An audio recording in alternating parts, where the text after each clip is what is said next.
Yeah, Bruce Lee's perfect his own way because, you know, it's like Van Gogh and Mozart, all those geniuses, you know, Van Gogh loved his painting, and Mozart loved his music. Bruce Lee was the same genius who loved his martial arts. 24 hours a day, he trained in martial arts, nothing else. He didn't like nothing else.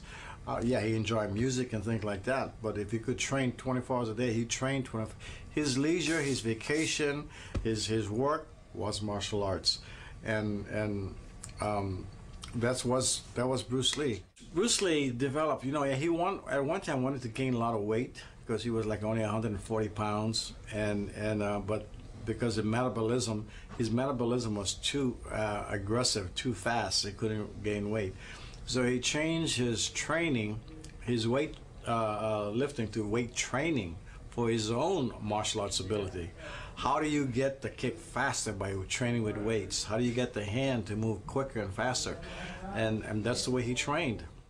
I heard about that death the morning after in 1973, at 2 o'clock in the morning. I got phone calls from friends that Bruce Lee had died, and I didn't think too much about it. They said they heard it on the news.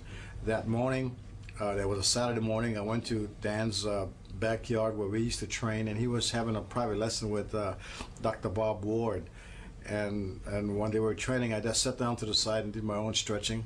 When Dan stopped training, Bob Ward, and he looked at me, and I asked Dan, I said, is it true? I heard Bruce Lee died. And he said yes. They got a phone call from Linda Lee that Bruce Lee did die, passed away that day before. And you know, I hugged Mr. Inossanto and offered my condolences. We walked away with tears in our eyes. And Dan couldn't teach anymore because they were very, very close. Not until several weeks later, when he was over his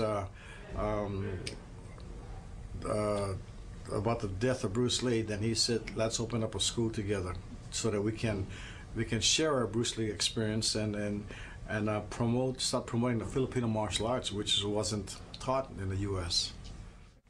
Because of Bruce Lee, I went above and beyond my potential as a martial artist.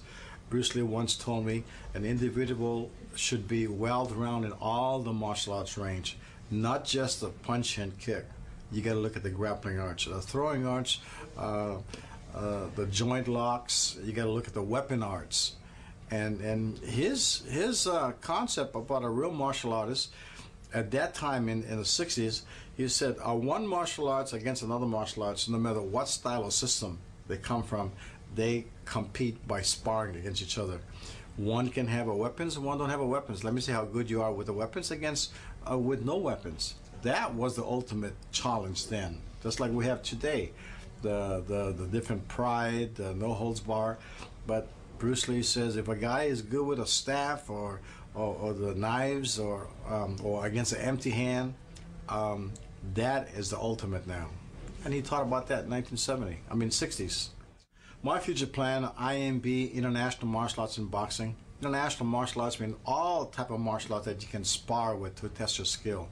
Boxing comes from Savate, from Chinese kickboxing, you know, Muay Thai boxing, Western boxing, so that you can spar and test your skills. If you cannot spar on the ground, standing with weapons, and if you can't spar with that, how would you know whether you got what it takes to be a martial arts?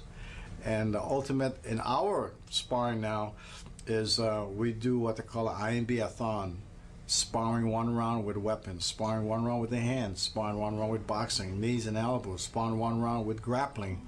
And the ultimate is weapons against empty hand or empty hand against weapons. Now when you got that, then you got a good martial artist.